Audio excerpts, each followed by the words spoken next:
오늘 함께 묵상하실 말씀은 다니엘 4장 말씀입니다. 느부갓네살 왕이 또다시 꿈을 꿉니다. 이 느부갓네살 왕은 꿈을 꾸는데 이 꿈이 한 나무가 있는데 그 나무가 자라서 하늘까지 닿을 정도로 높이 자랐습니다. 근데 그 모양이 이제 땅 끝에서도 보이고 잎사귀는 참 아름답고 열매도 참 많이 열려 있는데 한 거룩한 자가 하늘에서 내려와서 그가 소리질러 이르기를 나무를 베고 가지를 자르고 잎사귀를 떨고 그 열매를 해치고 짐승들을 그 아래서 떠나게 하고 새들을 가지에서 쫓아내라. 다 나무를 잘라버리고 다 쫓아버리고 다 없애버리라라는 거죠. 그러나 그 뿌리에 그루터기를 남겨두고 새와 노줄로 동이고 그것들을 들풀 가운데 두어라. 그것이 하늘 이슬에 젖고 땅의 풀 가운데서 짐승과 더불어 제 몫을 얻으리라. 나무를 완전 죽이지는 않고 밑동은 남겨놓고요. 그리고 그 밑동을 새와 노줄로 동여놓고 그를 들풀 가운데 두라. 이슬에 젖고 땅의 풀 가운데서 짐승과 더러워 제목옷을 얻으리라. 완전히 죽는 건 아니지만 그 아주 그냥 다 잘라버리고 밑둥만 남겨놓은 채로 이 풀 가운데서 제 몫을 얻으리라. 그냥 숨은 연명하리라. 또 그 마음을 변하여 사람의 마음과 같지 아니하고 짐승의 마음을 받아 일곱 대를 지내리라. 이는 순찰자들의 명령대로 거룩한 자들의 말대로이니 지극히 높은 신이가 사람의 나라를 다스리시며 자기의 뜻대로 그것들을 누구에게 주시며 또 지극히 천한 자를 그 위에 세우시는 줄을 사람들이 알게 함이라. 이 느부갓네살 왕이 꾼 꿈이 이런 꿈이에요. 근데 이 꿈을 해석하려고 누구를 불렀습니까?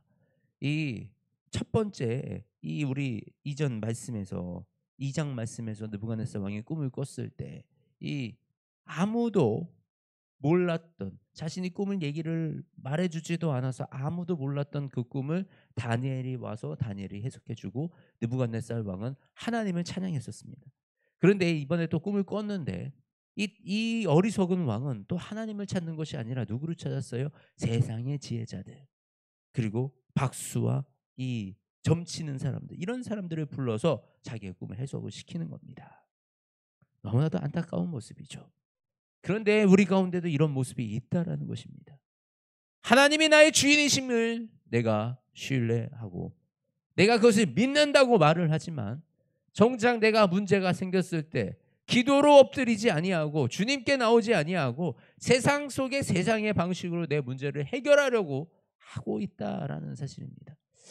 이 느부갓네살 왕은 분명히 살아계신 하나님을 경험했는데 그 하나님의 사람 다니엘을 통해서 그 꿈이 해석되는 이 경험을 했는데도 불구하고 다시 하나님을 의지하지 않은 것이 아니라 세상의 지식들과 박수와 무당들을 의지하는 이 어리석은 모습을 보이는 것입니다.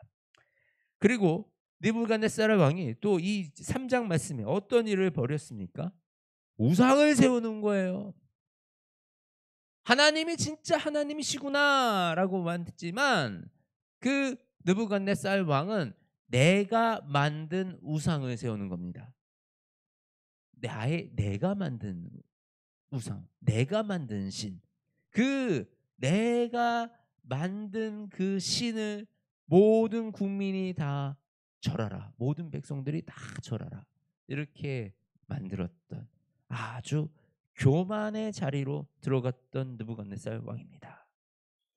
이 느부갓네살 왕에게 다니엘이 이 꿈에 대해서 해석을 합니다. 그 나무는요.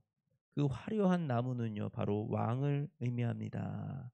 그리고 그 왕이 이제 아주 비참한 상태, 짐승과 같이 아주 비참한 상태가 돼서 이 일곱 대를 짐승의 마음을 받아 지내게 될 것이다라고 그 꿈을 해석하고요. 실제 느부갓네살 왕이 그렇게 짐승의 마음을 받아서 비참한 시간을 지내게 됩니다. 여러분, 교만은 우리가 하나님을 멀리하게 되는 가장 큰 죄의 시작입니다. 교만은 우리가 하나님을 인정하지 않고 다른 주인을 만들어내는 그런 우리 안에 깊은 죄의 마음입니다. 하나님은 그 교만을 다스리십니다. 특히 사랑하는 하나님의 그 백성들, 하나님이 역사하시는 그 사람들의 그 교만은 하나님이 다루시게 됩니다. 우리 다니엘이 이 왕에게 뭐라고 얘기하냐면,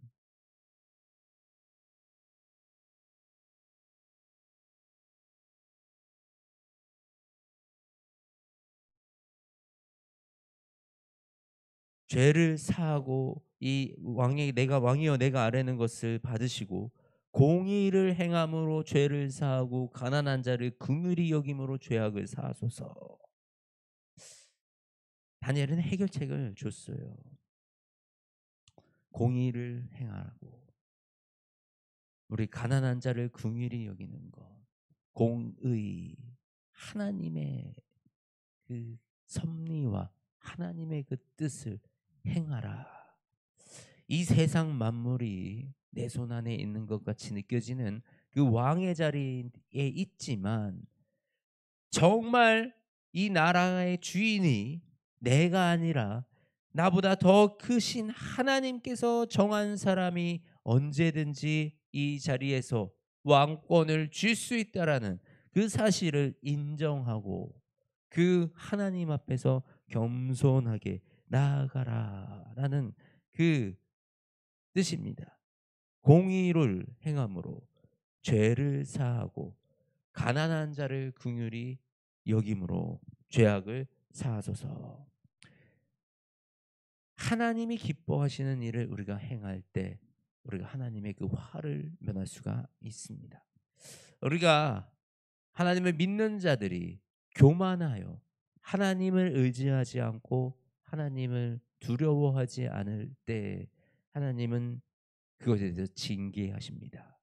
느부갓네살 왕은 그래서 7대를 그 짐승의 마음을 품고 아주 비참한 이 상황으로 들에서 소처럼 풀을 먹고 이 들짐승과 함께 사는 그런 비참한 이 왕 얼마나 이 존귀하고 모든 것이 풍요롭고 호령하며 세상을 호령하며 살던 이 왕이 그냥 바보처럼 이 미친 사람이 돼서 들짐승과 같이 먹고 이 풀을 뜯어먹는 이런 일을 겪게 되는 것입니다. 그리고 나서 그 때가 지나 다시 하나님이 지혜를 주시고 다시 총명을 열어주시니 다시 회복하여 돌아온 그 느부갓네살 왕은 하늘의 왕을 찬양하며 칭송하며 경배합니다. 하나님은 언제나 하나님을 경배하고 예배하는 자들을 위하여 일하십니다. 바로 이 느부갓네살 왕은 그래도 하나님의 사랑을 받는 그 위치였습니다. 이스라엘 사람들을 포로로 끌고 가고 우리 이스라엘을 함락했던 이 느부갓네살 왕. 그러나 그것이 하나님이 이끄셨던 일이라는 사실을 우리는 이 말씀들을 통해서 알 수가 있는 것입니다. 하나님은 그 환난도 그 고통도 이스라엘 백성들이 받을 그 환난과 고통도 예비하셨습니다. 그리고 바로 이 느부갓네살의 이런 비참함도 하나님이 주셨습니다. 그러나 이 시간을 통하여 느부갓네살 왕은 하나님을 찬양하는 자로 회복하게 됩니다. 이 시간을 통하여 이스라엘 백성들은 예배를 성전을 회복하는 그 일이 일어납니다. 우리가 내가 교만하여 우상을 섬기고 내가 교만하여 하나님을 온전하게 의지하지 못할 때 하나님은 우리를 징계하십니다. 그러나 그 징계는 달고 그 징계를 통하여 우리는 온전히 회복되는 역사가 일어날 수 있습니다. 그러나 그 징계를 우리가 받을지 아니하기 위해서 우리는 교만하지 아니하며 내 주 왕 대신 이 하나님이 지금 나의 모든 삶 가운데 주인 되시며 내가 세상의 지식과 세상의 방식으로 나아가는 것이 아니라 먼저 하나님께 묻고 하나님을 의지하여 하나님께 기도하여 나아가는 것을 하나님은 원하시고, 그렇게 하나님은 신뢰하는 자에게 하나님은 역사하시고 일하신다는 그 사실을 우리가 기억하기 원합니다. 그래서 이 느부갓네살 왕처럼 어리석은 자의 길을 걷는 것이 아니라 다니엘과 같이, 다니엘의 그 세 친구와 같이 하나님을 온전하게 신뢰하는 그 자리가 저와 여러분의 자리가 되기를 주님의 이름으로 축원합니다. 하나님 감사합니다. 언제나 우리와 함께 하시며 우리에게 능력을 더하여 주시니 우리가 주님을 의지합니다. 하나님, 우리가 주님을 온전하게 우리의 왕으로 섬기며 살아가기 원합니다. 내 삶 속에 모든 문제의 해결이 주께 있음을, 이 말씀 가운데 있음을 주님 고백합니다. 하나님, 이 믿음 흔들리지 아니하게 우리를 붙들어 주시고 이 믿음으로 우리가 이 세상을 살아가는 그 훈련을 주님 받게 하여 주시옵소서. 그리하여 우리가 흔들리지 아니하고 굳건하게 주님만 붙들고 살아가는 이 다니엘의 세 친구들과 같은 그 믿음을 우리에게도 더하여 주시옵소서. 하나님이 어리석은 느부갓네살 왕, 세상의 권력과 세상의 모든 것을 쥐고도 그 어리석음 때문에 이 비참함을 겪게 되는 아버지, 우리 느부갓네살 왕을 통하여 아버지 우리의 인생을 배웁니다. 하나님, 우리의 인생이 아무리 세워진 것 같고 우리의 힘이 늘어나고 우리의 지식이 아무리 갖춰져도 그것들이 하나님 앞에서 아무것도 아니라는 사실을 주님, 우리가 입술을 열어 고백하오니 주님, 내가 이 세상에 살아가면서 오직 주님의 말씀만 의지하여 살아갈 수 있도록 주님 우리에게 말씀하여 주시고 역사하여 주시옵소서. 사랑이 많으신 우리 주 예수 그리스도의 이름으로 기도드립니다. 아멘.